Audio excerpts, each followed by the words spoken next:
വന്ധ്യ ചികിത്സയിൽ ഭാര്യയും ഭർത്താവും ഒരുമിച്ച് ചികിത്സയ്ക്ക് പോകേണ്ടതുണ്ടോ എന്ന് ചോദിക്കാറുണ്ട്. അത് വളരെ ഇമ്പോർട്ടൻ്റ് ആണ്. കാരണം രണ്ടുപേരുടെയും പ്രശ്നങ്ങൾ അറിയുന്ന സാഹചര്യമാണ്.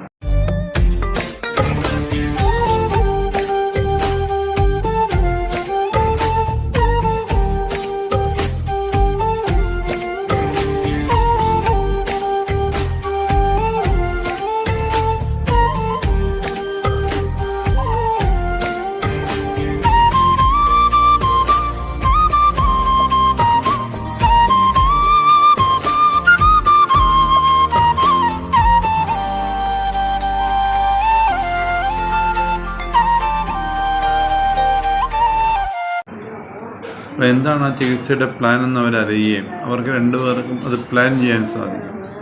അപ്പം ഇത് ഒരാളുടെ പ്രോബ്ലമാണ്, മറ്റേയാളുടെ പ്രോബ്ലം അല്ല എന്ന് പറഞ്ഞ് ബ്ലെയിം ചെയ്യുന്ന അവരിൽ അനാവശ്യ കോർട്ടിസോൾ ഉൽപ്പാദന ലെവലിലും പ്രശ്നങ്ങളെ സങ്കീർണമാക്കുകയുള്ളൂ.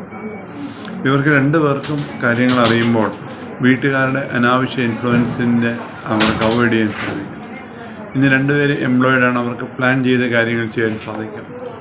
അവർക്ക് രണ്ടുപേർക്കും ഇരുന്ന് ആ പ്രശ്നങ്ങൾ മനസ്സിലാക്കി അതിൻ്റെ സാധ്യതകൾ അവരുടെ തൊഴിലുമായിട്ട് കോറിലേറ്റ് ചെയ്ത് മുമ്പോട്ട് പോകാനായിട്ട് അവർക്ക് കഴിയും. പരസ്പരമുള്ള കുറ്റപ്പെടുത്തലുകൾ അവോയ്ഡ് ചെയ്യാൻ അവർക്ക് സാധിക്കും. പരസ്പരം അണ്ടർസ്റ്റാൻഡ് ചെയ്യാനും അതിൻ്റെ സാധ്യതകളെ തേടുവാനും അവർക്ക് കഴിയും.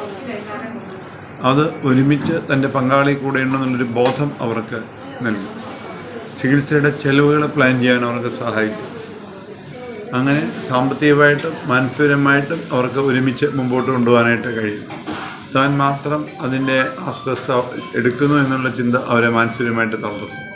അതുകൊണ്ട് വന്ധ്യ ചികിത്സയിൽ പ്രത്യേകിച്ച് ഇന്ന് നമുക്ക് ഈ ചികിത്സകളൊക്കെ ധാരാളം ക്ലിനിക്കുകളുണ്ട്, ഡോക്ടർമാരുമായിട്ട് ടെലികമ്മ്യൂണിക്കേഷനുള്ള സൗകര്യങ്ങളുണ്ട്.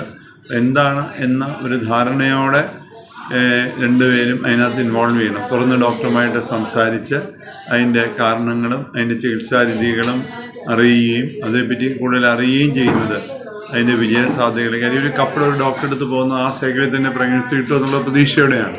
പക്ഷേ ട്രാൻസ്ഫർ സൈക്കിള് എങ്ങനെയാണ്? ഉദാഹരണത്തിന് ഒരു IVF ചെയ്യുമ്പോഴുള്ള വിജയസാധ്യത, അതിൻ്റെ വിജയശതമാനം ഇത്ര ശതമാനമാണ്. IVF ചെയ്യുമ്പോൾ അതിൻ്റെ വിജയസാധ്യത ഇത്രയാണ്. അവരൊരു 100% ഇക്വേറ്റ് ചെയ്താണ് അവർ പോകുന്നത്. അത് കിട്ടാതെ വരുമ്പോൾ അവർ സ്ട്രെസ്ഡാണ്.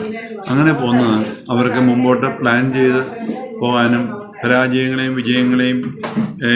പരാജയങ്ങളെ ഉൾക്കൊള്ളുവാനും വിജയങ്ങളെ ഒരുമിച്ച് ആഘോഷിക്കുവാനും അവർക്ക് സാധിക്കും.